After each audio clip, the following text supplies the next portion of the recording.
Sponsored by LIC Nepal, जीवन रहँदा पनि जीवन पश्चात पनि।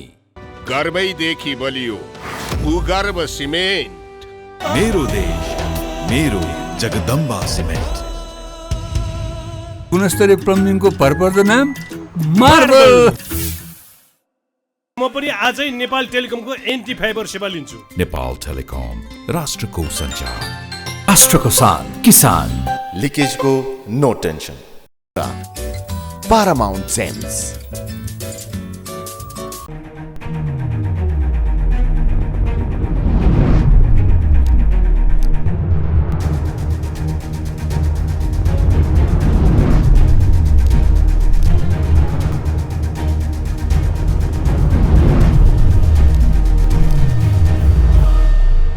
नमस्कार आदि दर्शक, आजको जनता जान्न चाहन्छन् कार्यक्रममा हामी नेपाल कम्युनिस्ट पार्टी माओवादी केन्द्रका अध्यक्ष प्रचण्डले आज प्रधानमन्त्री शेरबहादुर देउवालाई नेपाली कङ्ग्रेसलाई धम्की दिनुभएको छ र भन्नुभएको छ अहङ्कार प्रस्तुत नगर्नुहोस्, तपाईँहरू हामी चुप लागेर बस्दैनौँ, सरकारको विकल्प खोज्न सक्छौँ भनेर उहाँले बताइसकेपछि देशको राजनीति तरङ्गित भएको छ र कङ्ग्रेसको प्रतिक्रिया आइसकेको छ। कङ्ग्रेसले भनेको छ त्यस्तो धम्कीबाट हामी पनि डराउँदैनौँ भनेर रामचन्द्र पौडेलले प्रतिक्रिया दिनुभएको छ।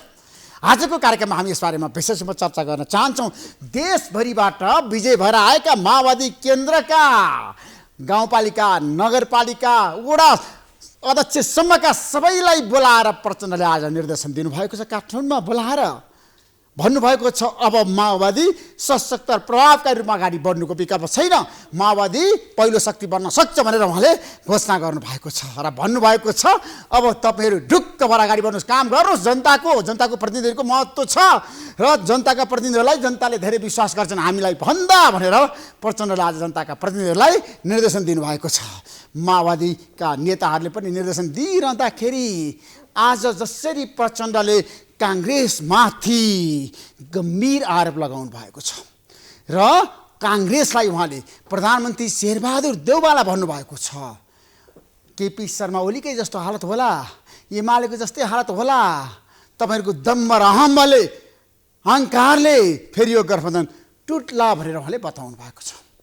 साँच्चीकै प्रचण्डले गठबन्धनको विकल्प खोज्न थाल्नु भएको हो त? शेरबहादुर देउवाको विकल्प अब को हुन सक्छ त? प्रधानमन्त्री शेरबहादुर देउवालाई हटाउन सकिन्छ त? त्यो सम्भव छ? आज हामी यसबारे पनि चर्चा गर्न चाहन्छौँ। बहस जारी छ।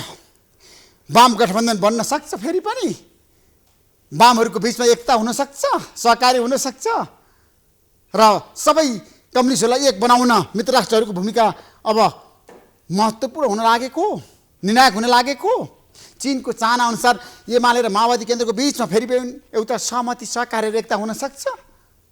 आज हामी यसबारेमा पनि चर्चा गर्न चाहन्छौँ। हामीसँग धेरै विषयवस्तु छ। शेरबहादुर देउवाको नेतृत्व सरकारले चुनाव कार्तिकमै गराउने भनेर गिरिकार्य गरिरहँदाखेरि पाँच दलीय गठबन्धनका नेताहरूले पनि चुनाव अब छिट्टै गर्नुपर्छ भनेर भनिरहँदाखेरि आज प्रचण्डको अभिव्यक्ति आएको छ। यो अभिव्यक्तिपछि कङ्ग्रेस पनि सशङ्कित भएको छ। कङ्ग्रेसले पनि भनेको छ भरतपुर महानगरपालिकामा हामीले रेणुदालाई जिताइसकेपछि किन प्रचण्डले यस्तो प्रतिक्रिया दिनुभयो? विगतमा पनि 2074 सालमा पनि त्यही भएको थियो। स्थानीय तहको निर्वाचनमा काङ्ग्रेस र माओवादी केन्द्रको बिचमा सहमति र सहकार्य र एकता र तालमेल भयो र स्थानीय तहको निर्वाचनपछि फेरि पनि वाम गठबन्धनको तालमेल भयो। देशभरि नै एमाले र माओवादी केन्द्रको बिचमा, सङ्घ र प्रदेशमा अब त्यस्तै हुन सक्छ कि सक्दैन त?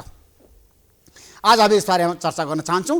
प्राइम टाइम टेलिभिजनको 5औं वार्षिक उत्सवमा प्रचण्डले भन्नुभयो मलाई प्रधानमन्त्री हुने अफर आएको छ। कसले गर्यो त्यो अफर? माधव नेपालले भन्नुभयो यस्तो भ्रम नपर्नुहोस् है, केपी शर्मा ओलीले त मलाई प्रधानमन्त्री बनाउन चाहनु भएकै छैन भनेर उहाँले प्रतिक्रिया दिनुभयो र भन्नुभयो तपाईँ प्रधानमन्त्रीको मुहामा नलाग्नुहोस्, नफस्नुहोस्। तर प्रचण्डलाई धेरै किसिमको प्रस्तावहरू आएको पनि विभिन्न तथ्याङ्कहरू बाहिर आएको छ। उच्च स्तरीय सूत्रको कुरा गर्ने हो राजनीतिमा, तपाईँहरू सबैलाई थाहा छ, यसका सूत्रहरू हुन्छ। सूत्रहरूले पनि हामीलाई जानकारी दिएको छ प्रचण्डलाई अब एमालेका केही युवा नेताहरूले पनि भेटेका छन्, विभिन्न पक्षले पनि भेटेका छन् र भनेका छन् अब चुनावी सरकार बनाऊ तपाईँको नेतृत्वमा। साँच्चीकै संविधान सम्मत अब त्यो कुरा कति सम्भव छ त? अब 5 महिना बाँकी छ निर्वाचन गराउनको लागि। 5 महिनाको बिचमा फेरि पनि सरकार परिवर्तन हुनसक्छ। शेरबहादुर देउवालाई हटाउनको लागि साँच्चीकै अहिले सम्भव छ? आज हामी यसबारेमा विशेषमा खुलासा गर्न चाहन्छौँ। हामी लगातार बहसमा रहनेछौँ। आज आर्थिक सामाजिक कूटनीतिक हरेक विषयवस्तुमा हामी छलफल गर्न चाहन्छौँ। संसदमा बजेटमाथिको छलफल जारी छ, समीक्षा जारी छ। प्रतिपक्षले प्रश्न उठान गरेको छ बजेटमाथि।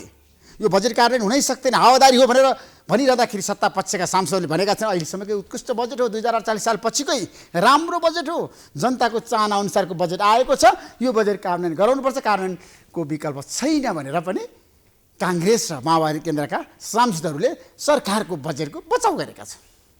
हामी त्यतातिर जान चाहँदैनौँ। हाम्रो देशमा हत्या हिंसा आतङ्कको पनि कुराहरू छ, नभएको होइन। देशभरिको कुरा गर्दाखेरि विकासको कुरा छ, समृद्धिको कुरा छ, स्थायित्वको कुरा छ, जनताको चाहना अनुसार अब कति विकास भयो। जनताका प्रतिनिधिहरू यतिखेर धमाधम भेटवार्तामा चाहिँ केन्द्रित हुन थालेका छन्।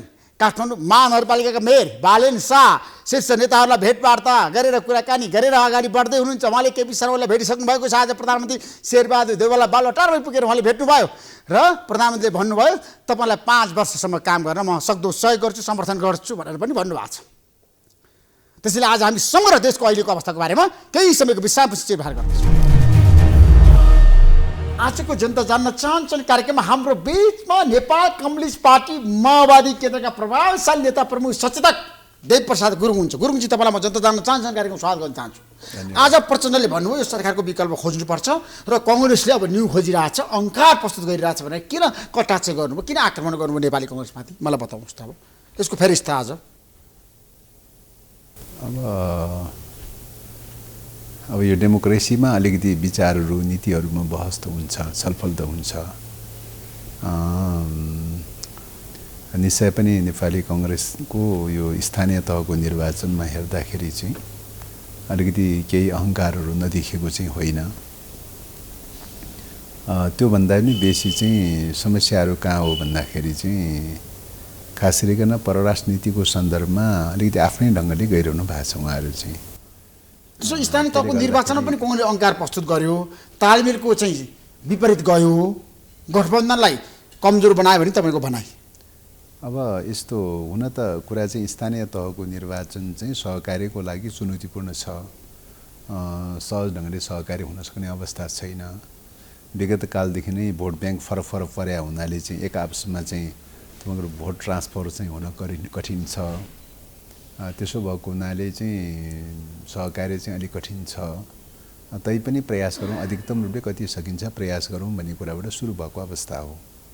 टोटली मतलब अद्योपान्त चाहिँ सहकार्य हुन्छ भन्ने प्रकारको चाहिँ थिएन सुरुमै पनि चाहिँ। तर जति अब टोटलमा कति भन्दाखेरि 13-14% ठाउँमा मात्रै चाहिँ सहकार्य भएको हो हैन। देशभरि सहकार्य भएन यसपटकको स्थानीय तहको निर्वाचन? भएन। माओवादी एक्लैले चुनाव जितेर आयो त त्यसमा? त्यो त टोटली चाहिँ तपाईँको टोटल मैले सहकार्य भनेर भनेको कति भन्दाखेरि 102 स्थानमा मात्रै चाहिँ सहकारी भएको। 102 स्थानमा स्थानीय तहमा मात्रै सहकारी भएको? त्यति मात्रै भएको। त्यसमा पनि तपाईँको के हो त भन्दाखेरि सहकारी भएको ठाउँबाट चाहिँ तपाईँ 50% पनि आएको छैन।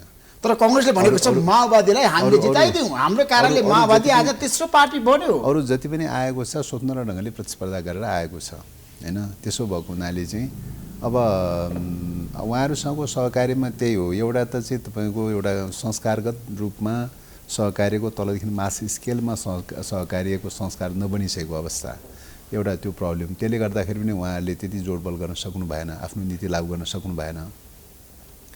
दोस्रो कुरा जहाँ सम्भव थियो त्यो सम्भव ठाउँमा पनि चाहिँ उहाँले जति पहल गर्नुपर्ने थियो सायद पहल गर्न सक्नु भएन भन्ने लाग्छ। तेस्रो कुरा चाहिँ तपाईँको प्राविधिक रूपले पनि निर्वाचन आयोगको मतपत्रको कुरा र निर्वाचन आयोगले खेलेको भूमिकाले गर्दाखेरि पनि चाहिँ तपाईँको चाहिँ धेरै मतपत्रहरू रद्द भए चाहिँ हैन। ती मतपत्रहरू रद्द भएको कारणले गर्दाखेरि कोलिसनमा चाहिँ मतदान गरेको ठाउँमा अधिकांश ठाउँमा मतपत्र रद्द भएको छ। अब निर्वाचन आयोगलाई हामीले पहिलेदेखि नै सुरुदेखि नै भनेका थियौँ कि जहाँ दल चाहिँ उम्मेदवार उठेको छ त्यो उम्मेदवार उठेको ठाउँमा त्यो दलको चिन्ह राख, त्यो उम्मेदवारको चिन्ह राख हैन। र जहाँ चाहिँ दल उठेको छैन, कुनै पनि दल उठेको छैन, कुनै पनि उम्मेदवार छैन, खाली ठाउँमा चाहिँ चिन्ह नबनाऊ, चिन्ह नराख भन्दा भन्दै निर्वाचन आयोग मानेन। पछि के व्याख्या गर्यो त्यो निर्वाचन आयोगले भन्दाखेरि चाहिँ तपाईँको चाहिँ त्यस्तो ठाउँमा अब दुई ठाउँमा चाहिँ मत हाल्दाखेरि बदर हुन्छ भन्ने चाहिँ नियावली छ। होइन तपाईँहरूको कारणले अब गर्दाखेरि त्यो- त्यसो त्यो- भएको नि त निर्वाचन आयोगको गल्ती छ र कमजोरी छ र तपाईँहरूले त्यतिखेर किन सहमति दिनु निर्वाचन आयोगमा तपाईँहरू छलफल हुनुहुन्थ्यो निर्वाचन आयोगले बोलाएको बैठकमा होइन यो चाहिँ तपाईँको चाहिँ मतपत्रको बारेमा ब्लन्डर मतलब गम्भीर प्रकारको मिस्टेक गरेको निर्वाचन आयोगले हामीले असहमति प्रकट गर्दा गर्दै कतिसम्म भन्दाखेरि तपाईँले असहमति व्यक्त गर्नुभएको थियो निर्वाचन आयोगमा पुगेर त्यसमा शङ्कै छैन। तर तपाईँहरू बोल्नु भएन, मौन रहनुभयो। होइन यो त तपाईँको प्रधानमन्त्रीले चाहिँ के अरे बालुवाटारमा बोलाएर चाहिँ तपाईँ मतपत्र सच्याउ भनेर भन्दाखेरि चाहिँ डुबानी गर्ने टाइम पुग्दैन भनेर भने। डुबानी गर्ने टाइम पुग्दैन भने कति टाइम पुग्दैन चाहिँ तपाईँको चाहिँ सरकारले डुबानी गरिदिन्छ। गाडी जाने ठाउँमा गाडीबाट डुबानी गरिदिन्छ, गाडी नजाने ठाउँमा हेलीबाट डुबानी गरिदिन्छ भनेर भने। छापिसक्यो भनेर भने। छापिसक्यो कति कस्ट खर्च छापिसक्यो, बाँकी छाप्नलाई चाहिँ कति खर्च चाहिँ बढी खर्च भएको छ सरकारले बेहोर्छ होइन। विगत कालमा छापेको पनि सरकारले बेहोर्छ, क्षतिपूर्ति पनि सरकारले बेहोर्छ, फेरि छाप। त्यति धेरै चाहिँ रिक्वेस्ट गर्दाखेरि पनि निर्वाचन आयोग तयारी भएन चाहिँ होइन। त्यस कारणले गर्दाखेरि त्यसपछि अब अर्को चाहिँ के भन्यो भने लास्ट आवरमा चाहिँ अब कुनै पनि हालतमा नमान्ने भएपछि चाहिँ त्यसो भने दुई ठाउँमा चाहिँ छाप हानेको सन्दर्भमा होइन, दुवै ठाउँमा उम्मेदवार भएको ठाउँमा दुई ठाउँमा छाप हान्दाखेरि त बदर हुन्छ होइन। तर एक ठाउँमा उम्मेदवार छ, एक ठाउँमा उम्मेदवार छैन। उम्मेदवार भएको ठाउँको सदर गर्नु पर्यो, यो मान्ने कि नमान्ने भनेर चाहिँ कुराकानी हुँदाखेरि यो मान्ने भन्ने कुरा भयो चाहिँ यो अनुसारको निर्देशन जारी गर भनेर भन्यो चाहिँ निर्देशन जारी गर भनेर भन्यो। तर अब जारी गर्ने क्रममा त्यो अनुसार निर्देशन जारी होइन देवजी, तपाईँले जुन कुरा बताइरहनु भएको छ अहिलेको कुरा गरौँ, विगतको कुरा छोडिदिनुहोस्। आज प्रचण्डले बोलिसकेपछि कङ्ग्रेसका नेताहरूको प्रतिक्रिया आएको छ र कङ्ग्रेसका नेताहरूले के भनेका छन् भन्दाखेरि यो प्रचण्डको धम्की हो, यस्तो धम्कीले हामी डराउँदैनौँ होइन। अब उहाँले के भन्नुभयो कसो भन्नुभयो भन्ने कुरा चाहिँ एउटा पाटो भयो होइन। अब हामीले बोल्ने कुरा भन्ने कुरा चाहिँ फ्याक्ट कुरा भन्ने कुरा नै हो। तथ्य जे छ तथ्य के हो त? खास काङ्ग्रेससँगको तपाईँहरूको सहकार्यको तालमेल अब टुट्न लागेको हो त? आगामी दिनमा तपाईँहरू एक्लै चुनावमा जाने कि एमालेसँग सहकार्य गर्ने? होइन यो त तपाईँको चाहिँ सहकार्य भन्ने कुरा चाहिँ के छ भने अहिले सहकार्य चलिरहेकै छ होइन। सहकार्य निरन्तरतामै चलिरहेको छ। तर कुनै पनि सहकार्य निरपेक्ष भन्ने त हुँदैन। सहकार्यको कन्डिसन हुन्छ, कन्डिसनल टाइपको हुन्छ होइन।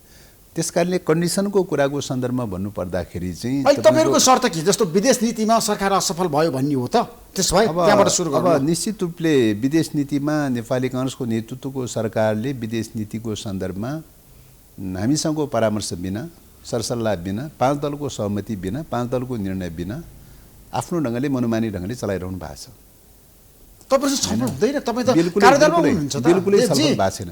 कार्यदलमा चाहिँ तपाईँको नीति कार्यक्रम ड्राफ्ट गर्दाखेरि पनि तपाईँको स्वतन्त्र परराष्ट्र नीतिको बारेमा ड्राफ्ट भएकै छ होइन। त्यो बेलामा पनि उहाँले खासै चाहिँ त्यति मतभेद भएको होइन, छलफल भएको होइन होइन।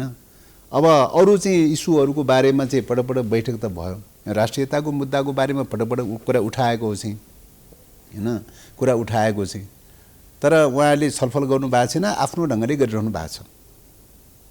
तर काङ्ग्रेसको नेतृत्वमा सरकार बनिसकेपछि भारतसँग राम्रो सम्बन्ध भयो, अमेरिकासँग राम्रो सम्बन्ध भयो, एमसिसी पारित भयो, हेर्नुहोस्। त्यही त अब यो विषयमा चाहिँ के त भन्दाखेरि अब भारतसँगको सन्दर्भमा पनि छिमेकीहरूसँग सम्बन्ध गर्नु हुँदैन भन्ने कुरा होइन। सन्तुलित सम्बन्ध गर्नुपर्ने आवश्यकता हो होइन। दुवै छिमेकीहरूसँग सन्तुलित सम्बन्ध गर्नुपर्ने आवश्यकता हो होइन। त्यो सन्तुलित सम्बन्ध हुन सकिरहेको छैन होइन। अलिकति वान साइडेड भइरहेको छ। एकातर्फको सम्बन्ध चिसिँदै गइरहेको छ होइन। परियोजनाहरू एक प्रकारले रोकिएको अवस्था छ, ठप भइरहेको अवस्था छ होइन। सन्तुलित सम्बन्ध हुन सकेका छैन। खैर त्यो असन्तुलन रहेको कुरालाई त समयक्रममा सन्तुलनमा मिलाउन सक्ला भन्ने लाग्छ। तर मुख्य रूपमा चाहिँ अहिले शक्ति राष्ट्रको रूपमा रहेको पश्चिमा शक्ति राष्ट्र अथवा अमेरिकासँगको रिलेसनको प्रश्न चाहिँ अहिलेको सन्दर्भमा चाहिँ गम्भीर विषय हो चाहिँ। किन त भन्दाखेरि चाहिँ हो संयुक्त राष्ट्रको सदस्यको हिसाबले जोसुकैसँग पनि सम्बन्ध हुन्छ होइन। संयुक्त राष्ट्रको बडापत्रको प्रिन्सिपलको आधारमा जोसुकै पनि मैत्रीपूर्ण सम्बन्ध हुन्छ। तर यतिखेर अमेरिकाको पोजिसन भनेको के त युद्ध नीतिमा छ ऊ चाहिँ, युद्ध रणनीतिमा छ ऊ चाहिँ। तर अमेरिकाले भनेको छ नेपाललाई हामीले सक्दो सहयोग गरिरहेका छौँ, युद्ध रणनीतिमा रहेको अवस्थामा प्रगतिमा अमेरिका अग्रस्थानमा छ। होइन यो चाहिँ तपाईँको होला विगत कालमा सहयोग गरेन भनेर भन्न सकिँदैन होइन। सहयोग त छिमेकीहरूको बिचमा अरू मुलुकहरूको बिचमा लेने देन चलिरहेकै हुन्छ, त्यसलाई हामी अन्यथा मान्दैनौँ।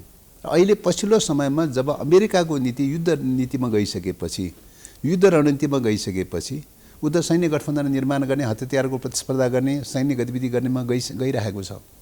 सैन्य गतिविधिमा गइसकेपछि त हाम्रो चाहिँ प्रिन्सिपल त के हो त भन्दाखेरि चाहिँ संविधानले मार्गचित्र कोरेको परराष्ट्र नीति सम्बन्धी मार्गचित्र के हो त भन्दाखेरि पञ्चशीलको सिद्धान्त, असंलग्न आन्दोलन, पञ्चशीलको सिद्धान्तको मान्यता आधारमा कुनै पनि अन्तर्राष्ट्रिय मुद्दाहरूमा सैन्य प्रतिस्पर्धाको आधारमा होइन, युद्धको आधारमा होइन, वार्ताको आधारमा, संवादको आधारमा शान्तिपूर्ण ढङ्गले हल गर्नुपर्छ भनेर भनेको। यो मान्यताभन्दा त फरक ढङ्गले गइरहेको छ नि त अमेरिकाको त, होइन? किन भन्दाखेरि हाम्रो नीति र हाम्रो परराष्ट्र नीति र उहाँहरूको परराष्ट्र नीति ठिक अपोजिट दिशामा गइरहेको छ, होइन? एउटै लाइनमा त छैन। एउटै लाइनमा भएको अवस्थामा चाहिँ तपाईँको चाहिँ सहमति, सहकार्य, समझदारी हुने कुरा एउटा पाटो हो चाहिँ। परराष्ट्र नीतिका इन्ट्रेस्टहरू नै ठिक अपोजिट खालको चाहिँ अवस्थामा चाहिँ छ। होइन, विदेश नीतिमा यस्तो अवस्था गरिरहेको छ भने परराष्ट्र मन्त्रीले बताउनु भएको छ, माओवादी केन्द्रको सहमतिमै मैले सबै काम गरिरहेको छु भने नारायण खड्काले बताइरहनु भएको छ। अब खोइ अब चाहिँ उहाँले के बताउनु भयो त्यो एउटा पाटो भयो, परिणाममा हेर्ने कुरा हो नि। परिणाममा हेर्दाखेरि त चाहिँ परिणाममा त त्यो देखिरहेको छैन, होइन? हामीले पटपट भनेका छौँ यो बिचमा घटेका घटनाहरूको सन्दर्भमा हामीले पटपट भनेका छौँ।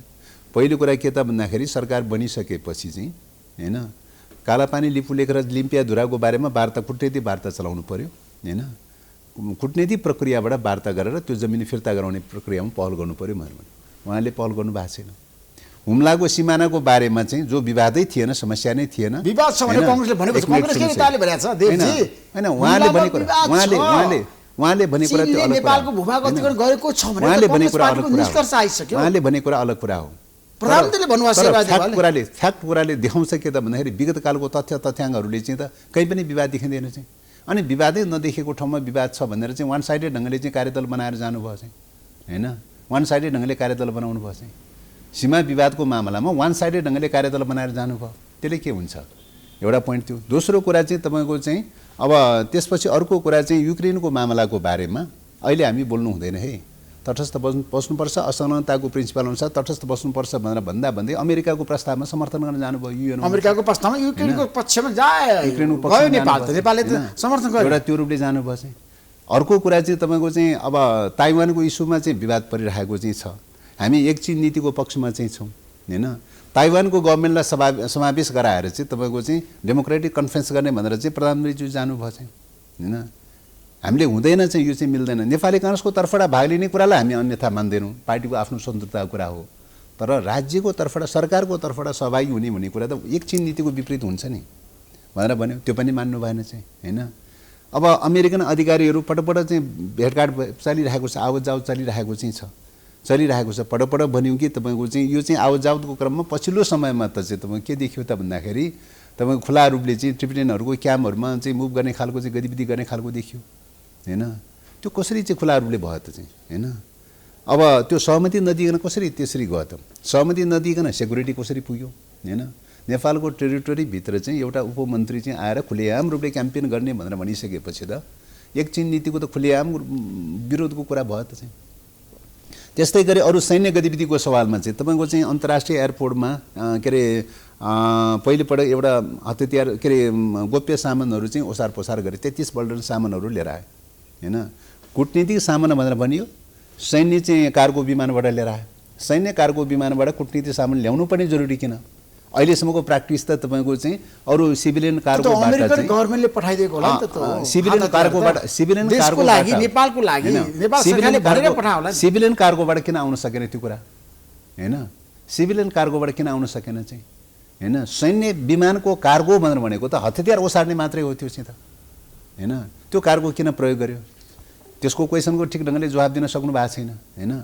त्यसपछि अर्को कुरा चाहिँ तपाईँ युनिफर्म ड्रेसमा चाहिँ आयो, के अरे जोइन्ट एक्सर्साइज गर्ने भनेर युनिफर्म ड्रेसमा आयो, एउटा टुकडी चाहिँ युनिफर्म ड्रेसमा हतियारसहित आयो। हामीले भन्यौँ कि ट्रेनिङको कुरा चाहिँ पहिलो कुरा त अहिले ट्रेनिङ जरुरी छैन, नर्मल अवस्थामा ट्रेनिङ हुनसक्छ, जोइन्ट एक्सर्साइजहरू हुनसक्छ, तर अहिले सेन्सिटिभ अवस्था छ है। तर नेपाल सरकारले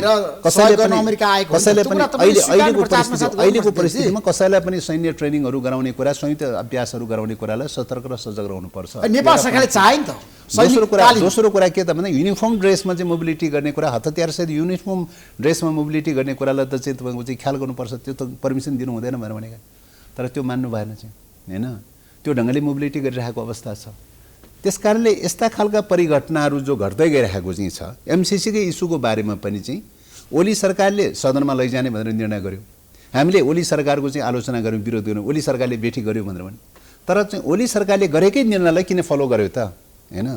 कोलिसन गभर्मेन्टले किन फलो गर्यो त चाहिँ ओली सरकार चाहिँ बेठिक छ भनेर चाहिँ विरोध गर्ने चाहिँ हैन उसले गरेका निर्णय बेठिक छ भनेर विरोध गर्ने चाहिँ उसैले गरेको निर्णयलाई किन फलो गर्ने चाहिँ एमसीसी सम्बन्धी सुरुमा सम्झौता गर्दाखेरि त सदनमा चाहिँ अनुमोदन गराउने भनेर निर्णय गरेको त थिएन चाहिँ हैन र त्यो बेलामा त गभर्मेन्टले एग्रिमेन्ट गर्ने जस्ट अफ जस्ट जे भए पनि गभर्मेन्टले कार्यान्वयन गर्ने भनेर चाहिँ गरेको एग्रिमेन्ट थियो चाहिँ सदनमा लगेर सन्धि ऐन बनाउने भन्ने कुरा त थिएन चाहिँ अमेरिकाले इन्डो पेसिफिक आइपिएसको पार्ट हो भनेर घोषणा गरिसकेपछि अनि बल्ल चाहिँ यहाँ ओलीजीले के गर्नुभयो त भने यो त पार्लिमेन्टमा गौरवको चाहिँ योजना हो यो त पार्लिमेन्टमा गएर सन्धि ऐन बनाउनु पर्छ भनेर कसिनु भयो उहाँ चाहिँ त्यस कारणले गर्दाखेरि यस्तो खालको चाहिँ स्थितिमा राष्ट्रियताको मुद्दामा जो चाहिँ ओलीजीले जो मिस्टेक गर्नुभएको थियो त्यो मिस्टेक हामीले नदोहोऱ्याउँ भनेर भनेका थियौँ चाहिँ तर उहाँ त्यो मान्न तयारी हुनुभयो त्यसो अब तपाईँहरूको निष्कर्ष कारणले गर्दाखेरि नेपालको विदेश नीतिमा काङ्ग्रेस नेतृत्व सरकार असफल भयो भन्ने हो त अब निश्चित रूपले यही चाहिँ तपाईँको बटम लाइन यही लाइनबाट जाने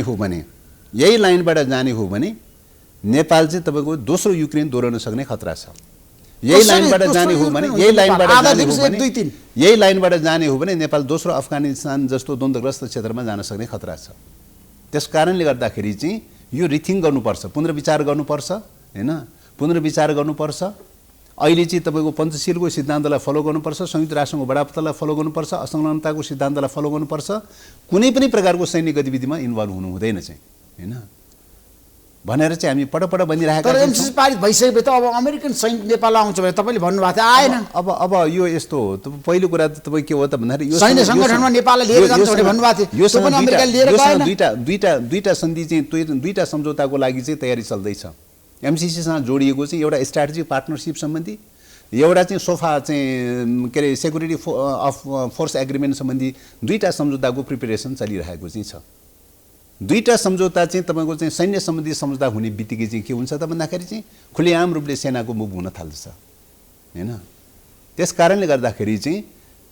के अरे एमसीसी चाहिँ त आइपिएसको पार्ट हो यो रणनीतिसँग जोडिएको छ हैन यसले पृष्ठभूमि बनाउने ब्याकग्राउन्ड बनाउने काम गर्न सक्छ हैन त्यसो भएको हुनाले त्यसको साथमा के त भन्दाखेरि अब के अरे सैन्य एग्रिमेन्टहरू गर्न थाल्दछ त्यसैले यो सैन्य एग्रिमेन्ट गर्ने कुरा त ओलीकै पालामा तयार गरेको हो नि यो सैन्य एग्रिमेन्टको बारेमा त स्ट्राटेजिक पार्टनरसिप सम्बन्धी चाहिँ त्यो बेलामा प्रदीप युवाले चाहिँ अमेरिका भिजिट गर्न जाँदाखेरि चाहिँ नै त्यही बेलामा सैद्धान्तिक रूपले एक्सेप्ट गरेपछि अमेरिकाले आइपिएसको मेम्बर बन्यो भनेर नेपाललाई घोषणा गरिदियो नेपाल मेम्बर बन्यो भनेर घोषणा गरिदियो दोस्रो कुरा चाहिँ सैन्य एग्रिमेन्ट सम्बन्धी चाहिँ तपाईँको डकुमेन्ट चाहिँ तपाईँको रक्षा मन्त्रीले साइन गराउने भनेर चाहिँ लिएर आएर चाहिँ छलफल चलाएकै हो चाहिँ हैन यहाँ चाहिँ तपाईँ सेनाभित्र पनि सहमति हुन सकेन सबैको सहमति हुन सकेन पनि बस भयो तपाईँहरूले मतदान पनि गर्नुभयो एमसीसी पनि पारित गराउनु भयो नि त तपाईँले गर्दिन भन्दा भन्दै गर्नु बाध्यता पर्यो अब एमसीसीको सवालमा चाहिँ तपाईँ के हो त भन्दाखेरि चाहिँ तपाईँको कन्डिसनली ढङ्गले पास गरेको छ 12 बुँदे चाहिँ सम्झौता बाह्रबुँदेको औचित्य छैन देवजी तपाईले भनेर हुन्छ र तपाईको लागि रद्दीको टोकरीमा गइसके 12 बुँदे तपाईको लागि अमेरिकाले व्यवस्था गर्दियो भने हामी मान्दैन होला तपाईको लागि औचित्य नहोला अमेरिकाको लागि औचित्य नहोला अमेरिकासँग तपाईको के लाग्छ भन्नुस् त हो त्यो चाहिँ तपाईको चाहिँ 12 बुँदे सम्झौता त तपाईको चाहिँ के रे आइपीएस को पार्ट हुँदैन भन्ने कुराको चाहिँ कन्डिसनको आधारमा हो नि नेपालको संविधान नेपालको राष्ट्रिय कानुन नेपालको सार्वभौम अधिकारलाई कुण्ठित गर्न पाइँदैन भन्ने कुराको शर्त हो नि त्यो शर्त स्वीकार गर्न किन तयारी भएन अमेरिकालाई आइपीएस को पार्ट होइन भने किन स्वीकार गर्न तयारी भएन त्यस कारणले गर्दाखेरि यसले जस्टिफाई के गर्यो यसले जस्टिफाई 12 बुँदे संसदबाट अनुमोदन भयो यसले जस्टिफाई के गर्यो अमेरिकाले अस्वीकार गरिसक्यो 12 बुँदे स्वीकार नगरेको कारणले गर्दा के जस्टिफाई गर्यो त भन्दाखेरि आइपीएस को पार्ट रहेछ भन्ने कुरा त जस्टिफाई भयो नि त अब त चाहिँ अब देशभक्त हो राष्ट्रवादी हो भने एमसीसी खारिज गर्नुपर्छ नेपालको स्वाधीनताको निम्ति थोरै मात्रै पनि माया ममता छ भने एमसीसी खारिज गर्नुपर्छ भने माओवादी निश्चित रूपले 12 बुँदे स्वीकार नगरेपछि खारिज गर्नुपर्छ भने त्यही बेलामा बोलेको छ नि नेताहरूले सदनमा बोलेको कुरा सुन्नु भयो अहिले नेता तयार छैन खारिज गर्न हैन त्यसकारणले तयारी हुन्छ हुँदैन त्यो परीक्षणको विषय हो मूल्याङ्कनको विषय हो हैन तर चाहिँ तपाईको चाहिँ त्यो बेलामा जुन घोषणा गर्यो 12 बुँदे स्वीकार्य हुँदैन भने यो खारिज हुन्छ हैन भनेर त घोषणा गरे हो नि त सदनमा त तर 3 महिना भइसक्यो एमसीसी पारित भएको अमेरिकाले तपाईलाई टेरेन अब मानेन त्यही त यो कुरा त के जस्टिफाई भयो त भन्दाखेरि यो एमसीसी चाहिँ आइपीएस को पार्ट रहेछ त्यसकारणले 12 बुँदे स्वीकार गर्न तयारी रहेन यो प्रोजेक्ट मात्रै होइन रहेछ भन्ने कुरा त पुष्टि भयो त प्रश्न भयो त तर एमसीसी यो भन्दा प्रश्न के हुनु पर्ने छ देशको विकास र समृद्धिको लागि हो यति ठुलो अनुदान अमेरिकाले दिएर वावा भनेर अमेरिकाको प्रशंसा गर्ने धेरै छन् हैन मुलुकको स्वाधीनताको चाहिँ समाप्त गर्नलाई चाहिँ पैसामा बेच्ने नेपाललाई त्यही त भइरहेछ 50 अरब मात्रै होइन त्यो खरबै दिए पनि नेपाल बेच्न मिल्छ पैसा चाहियो नि त नेपाल बेच्न मिल्छ हैन छोडिदिए भयो त नेपाल छोडिदिएर चाहिँ तपाईँको लिजमा दिइदिए भयो त चाहिँ अर्काको मुलुकलाई चाहिँ अरबौँ खरबौँ चाहिँ पैसा खोलो बगाउन सक्छ चाहिँ किन नेपाल भनेर अलग्गै भन्नु पर्यो चाहिँ पैसाको लागि जे पनि गर्ने भने त किन नेपाल स्वतन्त्र भनेर भन्ने किन असंलग्न राष्ट्र चाहिँ भनेर भन्ने किन चाहिँ के अरे संयुक्त राष्ट्रको बडापत्रको चाहिँ समर्थन गर्ने किन संयुक्त राष्ट्रको सदस्य बन्यो हैन त्यस कारणले गर्दाखेरि तपाईँको दलालीको पनि सीमा हुन्छ नि अब पैसाको निम्ति जे पनि गर्ने दलालीको पनि सीमा हुन्छ अमेरिकाको राष्ट्रपतिको निम्तामा हेर्नुस् त मलाई कति सम्मान दिँदैछ त्यही त मैले अघिदेखि नै भनिरहेको छु त परराष्ट्र नीतिको सन्दर्भमा राष्ट्रियताको मामलाको बारेमा अमेरिका भिजिट के को लागि गर्ने यो परिस्थितिमा किन गर्ने हैन प्रधान सेनापति युएनको चाहिँ तपाईँको चाहिँ उसको सन्दर्भमा के अरे लेबनान र चाहिँ सिरियामा भिजिट गर्ने कुरा एउटा पाटो होला अरे अमेरिका किन भिजिट गर्ने यो टाइममा यस्तो संवेदनशील विषयमा अवस्थामा बिना एजेन्डा चाहिँ वासिङटन डिसी भिजिट गर्नुपर्ने जरुरी किन प्रधानमन्त्रीको चाहिँ भिजिट गर्नुपर्ने जरुरी किन यस्तो तनावको अवस्थामा राष्ट्रपतिले बोलाउनु पर्यो रातो कार्पेट ओछ्याएर मलाई स्वागत गर्ने रे त्यस कारणले गर्दाखेरि हो त्यही त चाहिँ तपाईँको राष्ट्रिय आत्मसम्मानवादी चिन्तन प्रवृत्ति भनेको यस्तै हो चाहिँ हैन कसैले स्वागत गरिदिन्छ सम्मान गरिदिन्छ चुच्चे टोपी लगाइदिन्छ भन्नेमा चाहिँ आफ्नो स्वाधीनता समाप्त गर्ने आफ्नो अस्मिता समाप्त गर्ने त्यस कारणले गर्दाखेरि यो चाहिँ तपाईँको मुलुकको राष्ट्रिय स्वाधीनतासँग जोडिएका विषयहरूको सन्दर्भमा मुद्दाहरूको सन्दर्भमा जति गम्भीरता हुनुपर्ने हो जति सचेत हुनुपर्ने हो जति सतर्क हुनुपर्ने हो त्यो हुन सकिरहेको छैन समस्याहरू छन् त्यसो पारित गरेर तपाईहरुले जुन किसिमको भूल गर्नुभयो त्यो कुरा स्वीकार्नु साथ तपाई हैन त्यो गल्ती भयो भने बारमुदे कन्डिसनको आधारमा न हो त बारमुदे कन्डिसनको आधारमा न हो त कुनै प्रोजेक्ट चाहिँ एक्सेप्ट गर्ने र नगर्ने भन्ने कुरा त त्यसको शर्तको आधारमा हेर्ने कुरा निरपेक्ष सम्पूर्ण दोषी त तपाईहरु हो निरपेक्ष चाहिँ प्रोजेक्ट भन्ने त हुँदैन त्यसको कन्डिसनको आधारमा हेर्ने कुरा हो जिम्मेवारी तपाईहरु निरपेक्ष प्रोजेक्ट भन्ने त हुँदैन कन्डिसनको आधारमा हेर्ने कुरा हो कन्डिसन राष्ट्रिय हितमा छ कि राष्ट्रिय बेहितमा छ भनेर हेर्ने कुरा हो हैन त्यसलाई त्यही कन्डिसन चाहिँ तपाईँ आइपीएस को पार्टको रूपमा आएको कन्डिसन देखिएको हुनाले त्यो हुँदैन भनेर चाहिँ बाह्रबन्दी चाहिँ डिक्लेरेसन गरेको चाहिँ हैन पार्लिमेन्टले गरेको डिक्लेरेसन चाहिँ तपाईको चाहिँ कुनै मतलब छैन औचित्य छैन भनेर भनिन्छ भनेदेखि त त्यो त पार्लिमेन्टको अवमूल्यन गर्ने कुरा हो आफ्नो संसदको अवमूल्यन गर्ने कुरा हो मुलुकको राष्ट्रिय व्यवस्थापिका चाहिँ विधायिकाको अवमूल्यन गर्ने कुरा हो चाहिँ हैन त्यस कारणले गर्दाखेरि यो चाहिँ तपाईको चाहिँ होला कसैको सोच त्यस्तो हुन सक्छ हुने कुरा त्यो अलग पाटो हो हैन 12 बुद्धि अमेरिकाले मानेन भने के गर्ने त मानेन भन्ला अनि त्यही त मानेन भने खारिज गर्नुको विकल्प हुँदैन तपाईले खारिज गर्न सक्नुहुन्छ संसदबाट पारित भएको एमसीसी किन नसक्नु त्यो त कन्डिसनली रूपले नै पास गरेछ त निरपेक्ष रूपले पास गरेछ संसदले 12 बुद्धि कन्डिसनमा नै पास गरेछ त 12 बुद्धि कन्डिसन बिना पास भएको हो र त्यो शर्तको कुनै औचित्य छैन भनेर नेपालकै नेताहरूले त्यो त राष्ट्रिय आत्मसम्मानवादी चिन्तनको कारण हो त त्यो त भुडाटेको चिन्तनको कारण पो हो त त्यो त राष्ट्रिय दलालीको चिन्तनको कारण पो हो त त्यो त कोही आत्मसम्मानवादी निस्कन्छ भन्ने चाहिँ जनता त्यही रूपले जाने देश त्यही रूपले जाने कोही घुँडाटेको निस्कन्छन् विदेशीहरू अगाडि लम्पसार पर्ने निस्कन्छन् आत्मसम्मानवादी निस्कन्छन् भनेर जनता त्यही रूपले जाने राष्ट्र त्यही रूपले जाने कोही पैसामा बिग्न सक्छ चाहिँ मुलुकलाई पैसामा बिग्न सक्छ अनि त्यही रूपले जाने जनता त्यस कारणले गर्दाखेरि हेर्ने कुरा चाहिँ कसले के भन्छ भन्ने कुरा मेजर प्रश्न होइन मेजर प्रश्न के हो त भन्दाखेरि चाहिँ मुलुकको अस्मिताको रक्षा गर्यो कि गरेन त्यसलाई चाहिँ घात गर्यो कि गरेन राष्ट्रिय हित गर्यो कि गरेन हामीले त्यो कोणबाट हेर्ने कुरा हो त्यसो देवजी अब तपाईहरु गठबन्धन हुन्छ यदि कांग्रेसले तपाईहरुको कुरालाई मानेन आत्मसात गरेन विदेश नीतिमा पनि तपाईहरुको बीचमा दरार आयो भने तपाईहरु सरकारमा बसिरहनुहुन्छ कि सरकारबाट बाहिरिनुहुन्छ ठ्याक्कै भन्नु हैन सरकार भनेको राष्ट्रियता भन्दा माथिको विषय हो र पार्टी भनेको राष्ट्रियता भन्दा माथिको विषय हो र गठबन्धन भनेको राष्ट्रियता भन्दा माथिको विषय हो र गठबन्धनको विषयलाई चाहिँ तपाईको चाहिँ गठबन्धन के अरे स्वाधीनताको विषयलाई गठबन्धनसँग तुलना गर्ने विषय हो र सरकारसँग तुलना गर्ने विषय हो र स्वाधीनताको मामला भनेको त सबैभन्दा सर्वोच्च मामला हो जीवन मरणको मामला हो राष्ट्रिय स्वाधीनता हाम्रो देशमा आज कसैले पनि केही गर्न सक्दैन भन्नेहरु छन् न अछुन छ यो हैन त्यो चाहिँ त्यसो चाहिँ घटनाक्रमले हेर्नु पर्यो नि त के भइरा कतातिर गइरहेको छ भन्ने कुरा हेर्नु पर्यो नि त हैन किन चाहिँ विदेशी सेनाको गतिविधि चाहिँ बढ्न थालिरहेको छ किन एउटा टुक्रा जमिन पनि फिर्ता गर्न सक्दैन अतिक्रमित भएको जमिन फिर्ता गर्न सक्दैन किन असमान सन्धि सम्झौतामा गइरहेको छ हैन अरू कुरा त परै राख्नु एउटा व्यापार चाहिँ तपाईँ इन्डियाले चाहिँ बिजुली चाहिँ खरिद गर्ने विषयमा व्यापार गर्न दिएन भनेर चाहिँ नेपालको उत्पादन पनि प्रसारण पनि राष्ट्रिय ग्रिड पनि सबै कुरा चाहिँ इन्डियाको कोलिसनमा गर्ने भनेर चाहिँ घोषणा गरिरहेको चाहिँ छ हैन। त्यसकारण यो त चाहिँ तपाईँ के हो त यो सोच र यो चिन्तन त के हो त भन्दाखेरि चाहिँ राष्ट्रिय आत्मसम्मानवादी चिन्तन हो। त्यसमा तपाईहरु सरकार ढाल्नको लागि कम्मर कसरी लाग्नु भएको हो त? अहिले हामी त्यो निष्कर्ष तर आज प्रचण्डको भनाइ छ हामी अहिले हामी त्यो निष्कर्षमा पुगेका छैनौँ। शेरबहादुर देउवाले हाम्रो कुरा मान्नु भएन हामी चाहिँ निगरानीको अवस्थामा हामी हेरिरहेका चाहिँ छौँ हैन। हामी हेरिरहेका चाहिँ छौँ हैन। आन्तरिक मामलामा कतिपय मामलामा डेमोक्रेसीका मुद्दाका मामलामा पार्टीका मामलामा थोरै तलमाथि होला, चुनावका मामलामा थोरै तलमाथि होला हैन। सबै भने जस्तो सल्लकै नहुन सक्छ, त्यो कन्सिडर गर्न सक्ने विषय हो। तर राष्ट्रिय स्वाधीनताको मुद्दा चाहिँ कन्सिडर गर्न सक्ने विषय होइन, सम्झौताको विषय हुन सक्दैन। त्यो चाहिँ त्यो त जीवन मरणको प्रश्न हो, नेपालको अस्मिताको भाग्य र भविष्यको प्रश्न हो।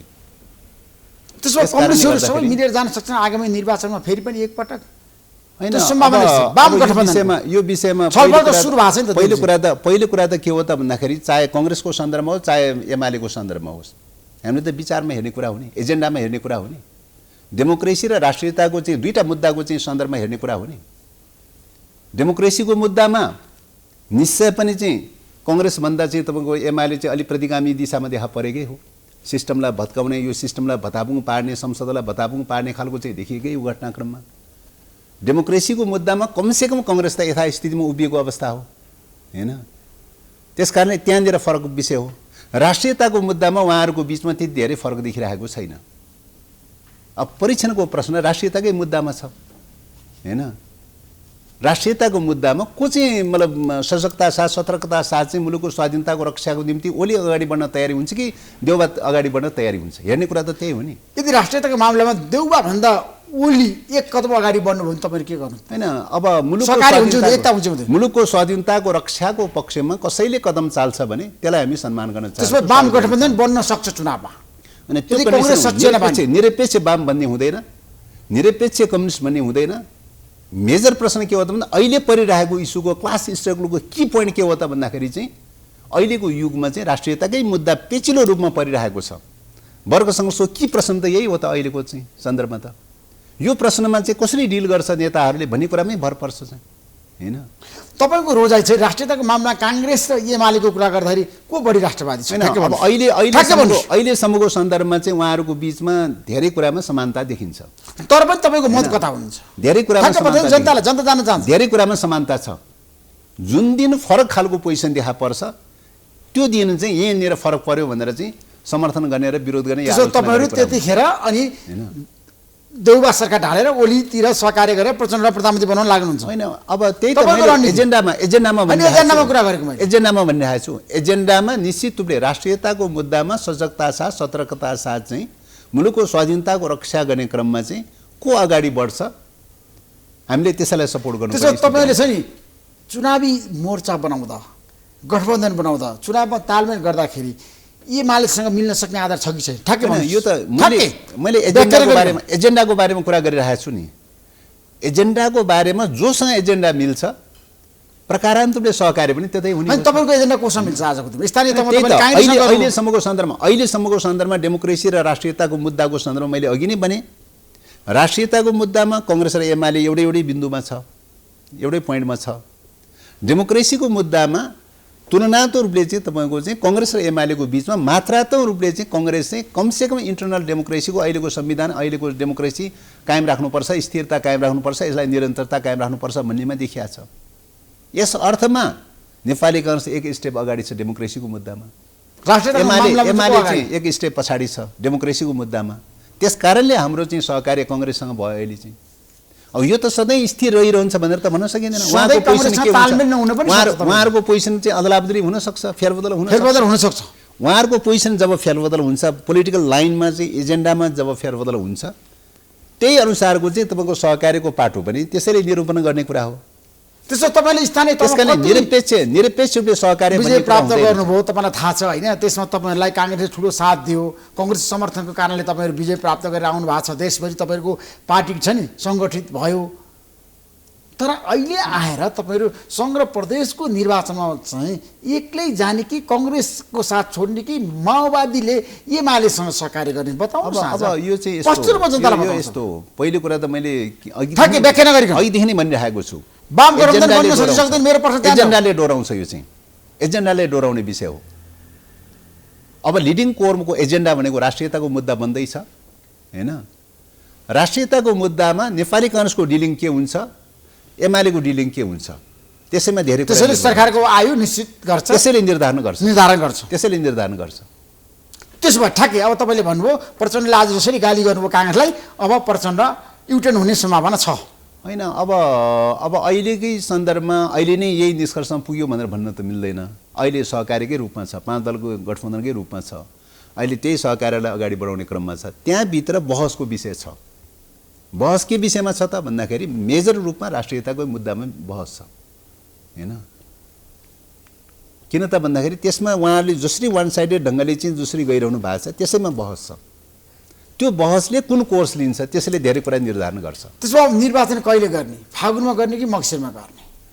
5 दलले गठबन्धनको प्रस्ताव। पहिलो कुरा त निर्वाचनको डेडलाइन तोक्ने जिम्मेवारी चाहिँ संविधानले चाहिँ तपाईँको सरकारलाई दिएको छ हैन, एउटा त्यो। दोस्रो कुरा सरकारले चाहिँ डेडलाइन तोक्दाखेरि संविधान कानुन सबै पाटोलाई हेरेर चाहिँ संविधान सम्मत ढङ्गले कानुन सम्मत ढङ्गले डेडलाइन तोक्छ भन्ने लाग्छ।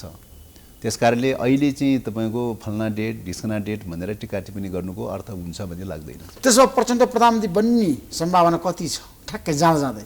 अब यो सरकारको कुराको बारेमा चाहिँ तपाईँको चाहिँ मलाई लाग्छ अब पोलिटिकल कोर्सको हिसाबले अदलाबदली त हुन सक्ला, फेरबदल भयो भने एक मिनट सुन्छ, अदलाबदली त हुन सक्ला।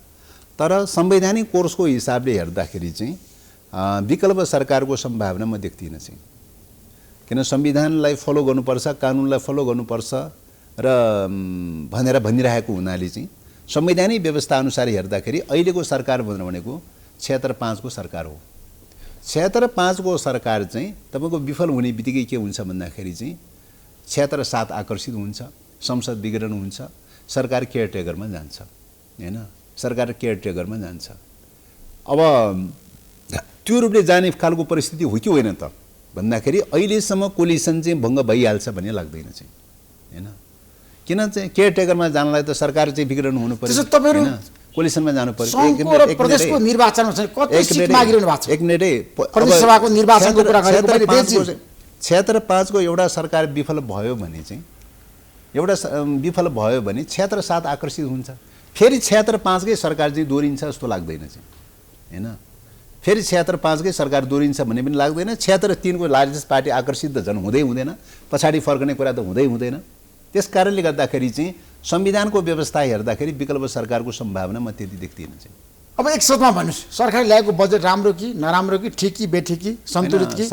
सरकारले लिएर आएको बजेट अहिलेको सापेक्ष दाममा सरकारले लिएर आएको बजेट मूलभूत रूपमा ठिक छ। मूलभूत रूपमा बजेट राम्रो छ। अब यो परिस्थितिको सापेक्षतामा हेर्ने कुरा हो। अहिलेको परिस्थितिको सापेक्षतामा हेर्दाखेरि, कोलिसनको सापेक्षतामा हेर्दाखेरि यो बजेट ठिक छ। थ्याङ्क यू सो मच देवजी, धन्यवाद। महत्त्वपूर्ण समय दिनु तपाईँलाई म धेरै धेरै धन्यवाद दिन चाहन्छु। नमस्कार। धन्यवाद। Sponsored by LIC नेपाल, जीवन रहँदा पनि जीवन पश्चात पनि। गर्वैदेखि बलियो भूगर्भ सिमेन्ट। मेरो देश मेरो जगदम्बा सिमेन्ट। गुणस्तरीय प्लम्बिङको भरपर्दो नाम मार्बल। म पनि आजै नेपाल टेलिकमको एन्टी फाइबर सेवा लिन्छु। नेपाल टेलिकम, राष्ट्रको सञ्चार, राष्ट्रको सान, किसान। लिकेजको नो टेन्सन। Paramount Sense